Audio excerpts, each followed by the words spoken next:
Bradley Beal is a problem, and I don't think there's a solution. Get that stuff out of here. It's Southwest Bias. It's Southwest Bias, brought to you by our friends at Branded Bills. Use the promo code PHNX to save 20% off your first purchase of their fantastic apparel and hats. We've all seen the movies where there's an equation on a whiteboard or a chalkboard that nobody's able to solve until some genius or janitor shows up and figures out everything that nobody could figure out before. I mean, it's a reality. It's not fake. There are math equations that are unsolvable. And there's also basketball equations that are unsolvable. And I think Bradley Beal is one of them. Bradley Beal has been the problem for the Phoenix Suns. Not the only, but a major problem for the Phoenix Suns over the last 2 years. His no-trade clause has made it impossible to move off of him. His salary has made him unwanted by most other teams in the league. And he hasn't played well. What was supposed to be a big three turned into an all right two? A less than appealing trio? I don't know what you call it at this point, but this team's gotten progressively worse since the Bradley Beal trade. And again, there's a multitude of factors for that. But for me, it's tough. Because Bradley Beal's like that family member. We all have him. The one that is a good person. The one that tries hard. The one that just can't seem to catch a break, find luck, or in some cases, get out of their own way. We know these people. In a lot of cases, we love these people because they're blood, right? But there's no real way to fix the situation in most cases.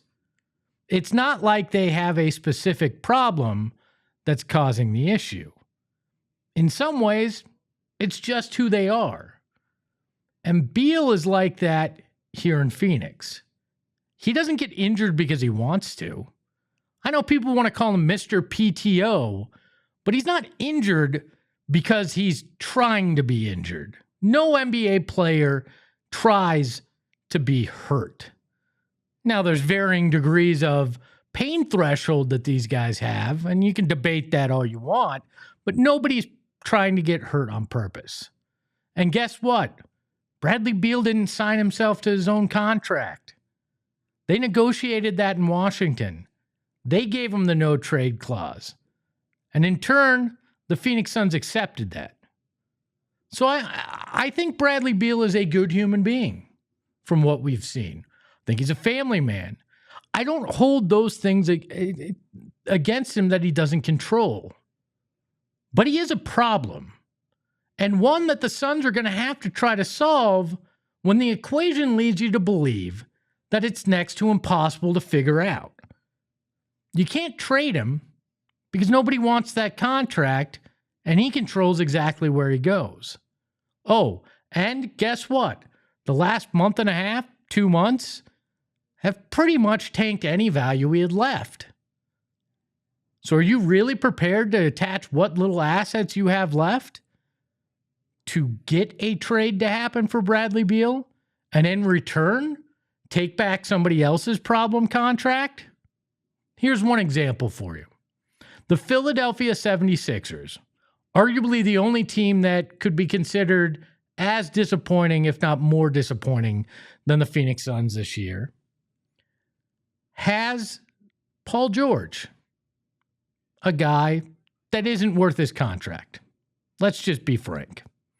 A guy that's on the downside of his career. And a guy that has fans in Philly feeling very much like fans in Phoenix feel about Bradley Beal. Are you willing to flip your problem contract for their problem contract? Does it solve your issue outside of the trade clause? I don't see it. I don't see that fixing it. Are you willing to throw in a first-round pick or multiple seconds to make it happen? No, and I'm not willing to do that in any deal because you're already asset strapped, and in return, taking back bad contracts isn't going to fix the major issue. It will not get you under the luxury tax, and it likely will not make you better. It'll just make you different. And that can't be the goal of the Suns offseason.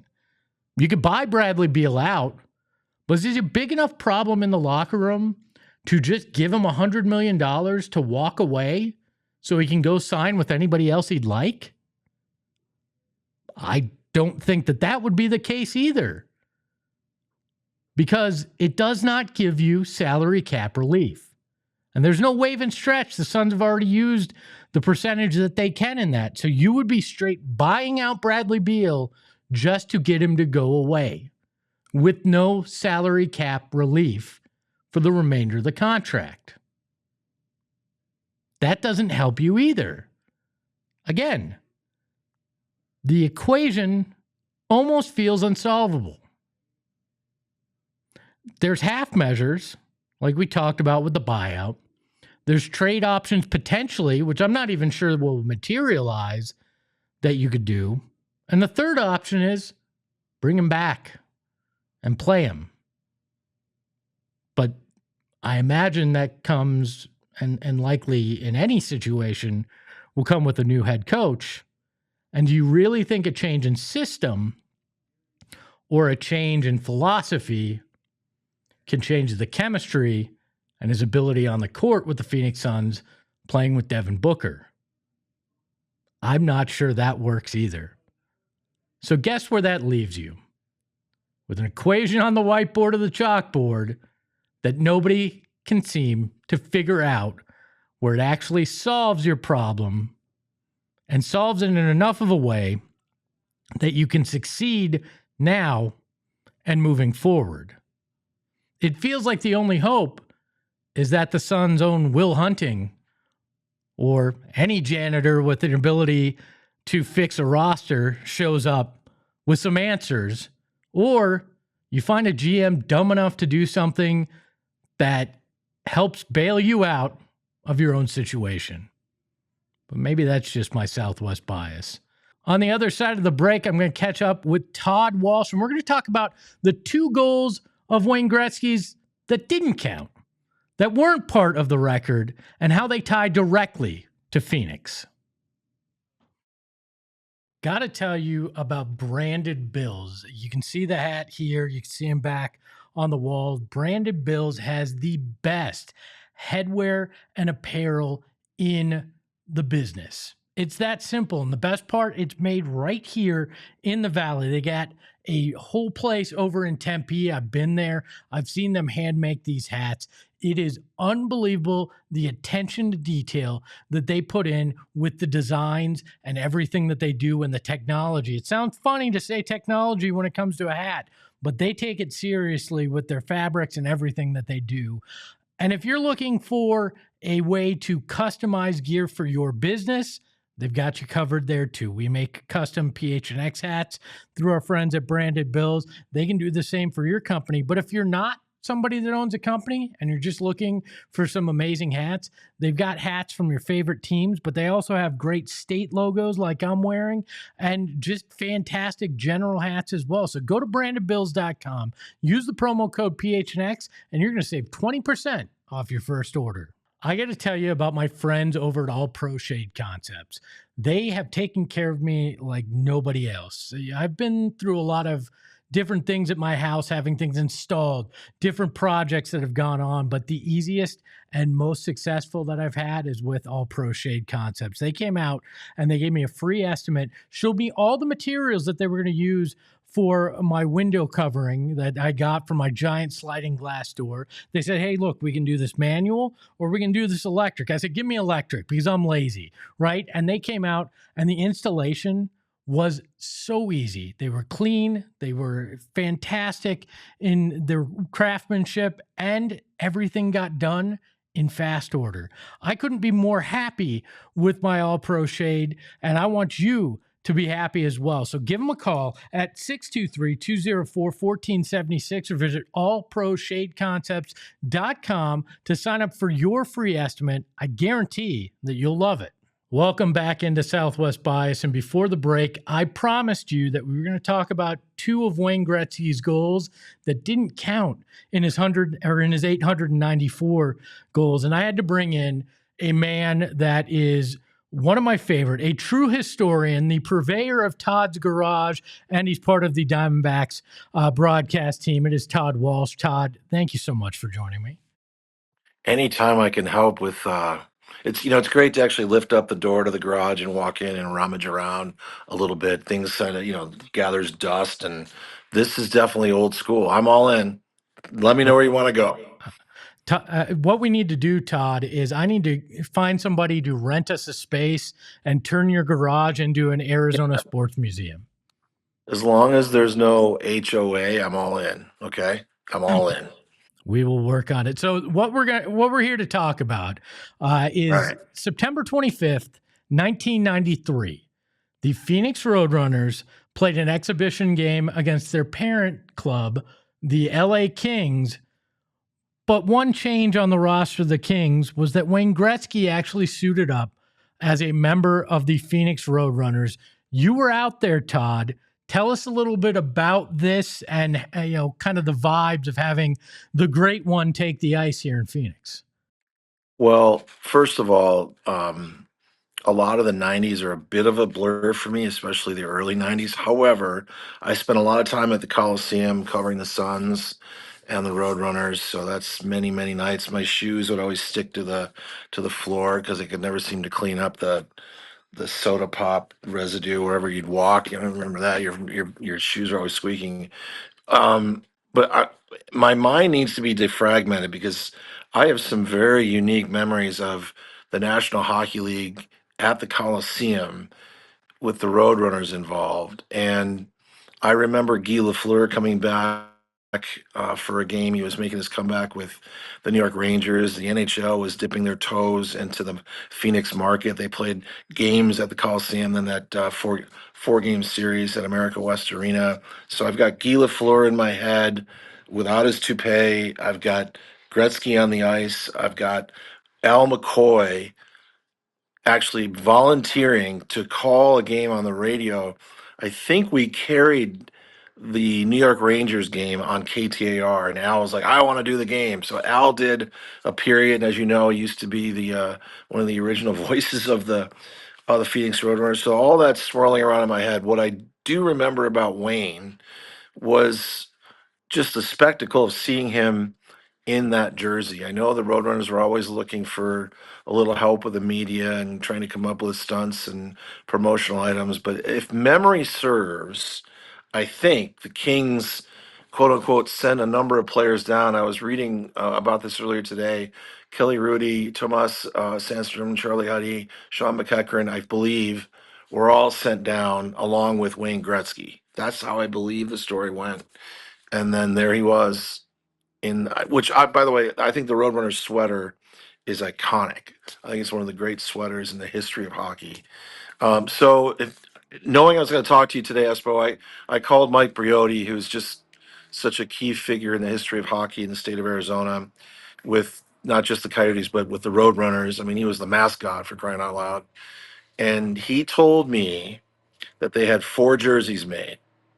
One to give to the owner, Lyle Abraham, one to auction off for charity, one for Walter Gretzky, and the other for the Hockey Hall of Fame. And he said he had just visited the Hall of Fame and it's still there. So he wore one in warm-ups, changed, and changed again.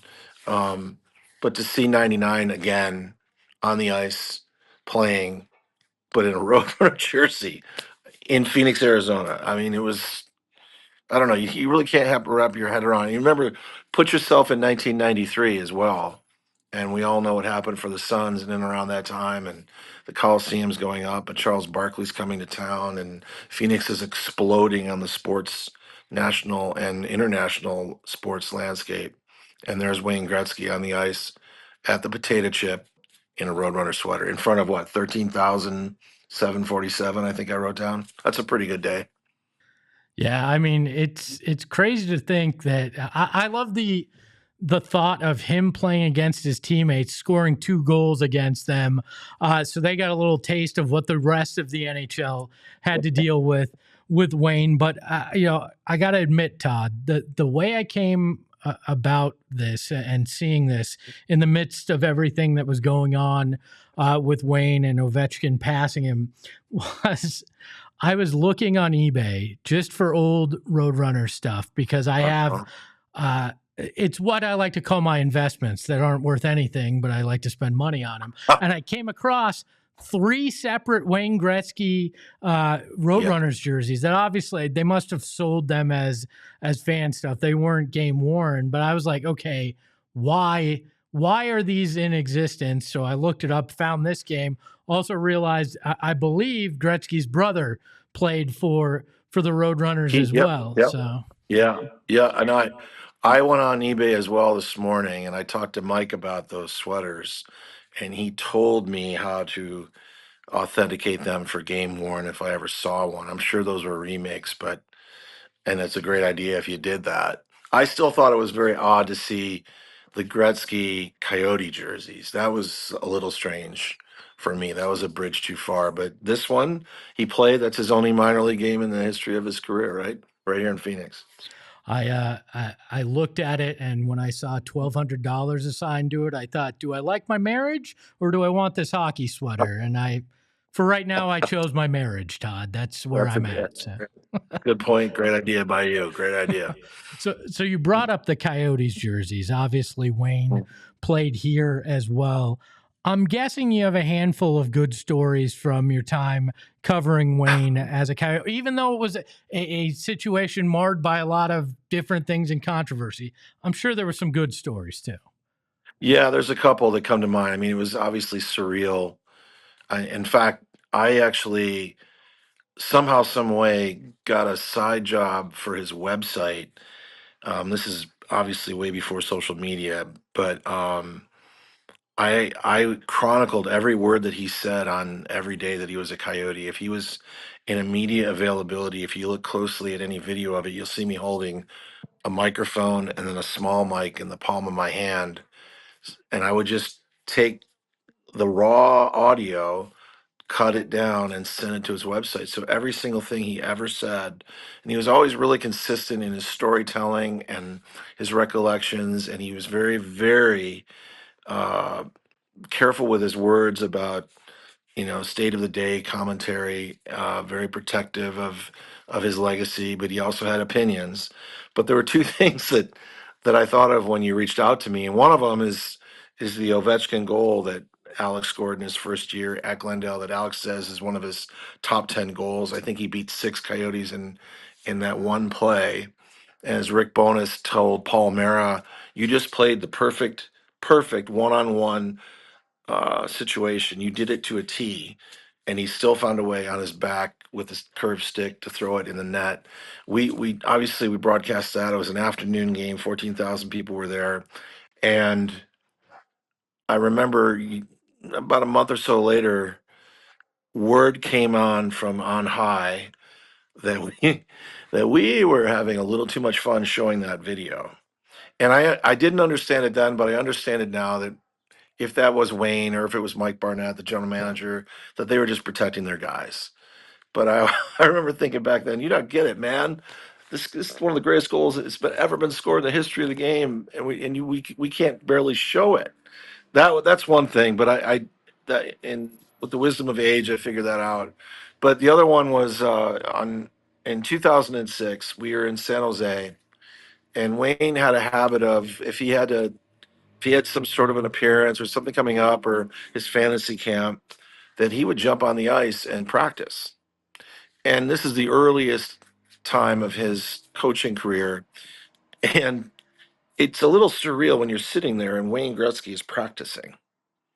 And you're like, wow, wait, and he's already better than half the team, right? So we played San Jose, I believe, twice, back to back games. We're on the road, an off day, and we started talking about it, just a little hot stove league stuff. And dreaming about our open the next day. And we, as a broadcast unit, decided, wouldn't it be funny because tomorrow is April 1st? to just hint that maybe Wayne's going to come back. So, and we wanted to tread very lightly with that. We didn't want to do it without his blessing. You can't do, there's just no way. So we talked to him in the morning. You know, he's got kind of a devilish sense of humor. And he just looked at us and he's like, "Well, what line would you put me on?" I said, "Well, we figured you'd be on the fifth line with Josh Gratton and Tyson Nash." That he loved. And I've called a bunch of people today, and my memory is just so foggy of that time. But we did it. And I know I did something on camera with him where he didn't deny it, but he had kind of a look and I think he walked off camera and he walked down the hallway. That's my recollection of it. And I did some goofy voiceover as he walked away. And we made a graphic. We showed a three-head shot of his line, Josh Gratton, Tyson Nash, and their career stats, and then Wayne's with like 8 pages of them. And this is even in the earliest days of texting. I just remember my phone blew up and I was like, "You get what?" And we thought it was so absurd that nobody would believe it. And one of my producers who wasn't working that game said, "Oh my God, we gotta blow out the next show. We gotta blah blah blah." I'm like, "Dude, it's April 1st." And then it was just crickets. But those are the memories that I have of Wayne sort of wrapped around Alex Ovechkin. And it's still mind-boggling to me that we walked together with him, even though it didn't end well. It was still Wayne Gretzky, and to see that record go down, it was very surreal for me. I was sitting in the dugout in Nationals Park, and I looked up, and they showed that he had broken the record. I was like, "My God, how things have changed!" Right? So that's my story from Todd's garage. I I like to imagine that Wayne knew what was coming in the future, and that's why he didn't want you guys to play that goal. Well, he did say. I think he said this to Craig Morgan once. He claims that he said, "I thought my record would be in jeopardy." I was just sitting there daydreaming during the baseball game. Like, did I ever really think it would be possible? I think if I really thought it through, the goal mark, maybe. That seems like, I've watched Jaromir Jagr accumulate points and then go overseas and come back but the assists and the points, that'll never happen. But man, just to see, I mean, I was 10 years old when Hank Aaron passed Babe Ruth, and I was watching that game. My dad grew up in the 20s, and he saw Babe Ruth, and that was his first sports, icon. And my dad was emotional that night, and I was like, "Oh my God, I saw Hank Aaron pass Babe Ruth, and I'm still around to see something like this." That's pretty weird, huh? Uh, well, I got to ask you. You obviously are a hockey historian. Correct me if I'm wrong, but I believe it was the WL. It was the original league that the Oilers were in, and they don't count the goals from that in the total. But I believe Gretzky has like 46 more goals that he had with that club before they merged with the NHL that don't count. So Oh, he was with technically, he was with the Indianapolis Racers. that's who it was. Yeah. Yeah. So, it's a little fun. Well, Todd, I appreciate you as always. There's nothing like dipping into Todd's garage and talking a little bit about the history around here. So thank you so much for your time. Well, thanks for asking, and I have to tell you, it was researching this morning was a very interesting dynamic, and it's funny the total recall that some people that were there had, and they all went diving into their respective garages, and this was fun. I'm glad you did this. I'm glad we got to put a little Phoenix twist on it because it's real and it happened. And there were 2 goals. Don't buy the jersey. Don't buy the jersey. When you Okay. find a real one, you call me. That's worth a couple mortgage payments at least. So Okay. All right. Okay. want to wrap up today's episode with one of my favorite things to do, a little web slinging, talking about something I saw on the internet that's bothering me. And I don't know if you guys saw this, but scientists say they've resurrected the dire wolf. This is a wolf that's been gone for over 12,000 years, extinct, not of this planet anymore. And they decided to bring it back by using DNA and pairing it with a gray wolf to breed 3 of these wolves now. They are kept in a facility with giant fences and guards and drones monitoring it. Is anybody else getting Jurassic Park vibes? Why do we continue to experiment with this kind of stuff that will eventually kill us? I do not get why we can't leave the past in the past. All right. We're already too worried about creating AI that's going to take care of us. But now we're digging 12,000 years into the past to recreate something that might do the same. It reminds me, like I said, of Jurassic Park. But you know what drives me nuts is, and yeah, this is a lot of circular logic all over the place. But trust me, I'm thinking of some stuff that really makes sense here. There's another Jurassic Park film coming out this summer. It's like the 7th or 8th. Can we be honest? If there were a real Jurassic Park and the events from the original movie or the book took place, they would nuke the hell out of the island before those dinosaurs could get anywhere else. They'd never let those dinosaurs live on the island by themselves or get into Los Angeles or any of the stuff. The second those animals went rogue, they'd destroy the island. And you can't tell me if these wolves don't do something similar, that won't be the first course of action. Because when you start messing with this stuff and it starts messing with human life, it's not going to last long. I thought it was hilarious. And I still don't understand it. I don't understand the scientific purpose. And you probably don't understand why I brought it up on the show, but I've got nowhere else to talk about this stuff. We do it in the office a little bit, but I thought we'd have a little bit of fun and, talk about something a little bit weird. That is another episode of Southwest Bias. Thank you to our friends at Branded Bills for being the presented sponsor. If you want more of the show, follow us at PHNX_sports. Make sure to subscribe and like this on YouTube. Leave a 5-star review wherever you get podcasts on the audio edition. And until next time, I'm Espo. Ahoy hoy.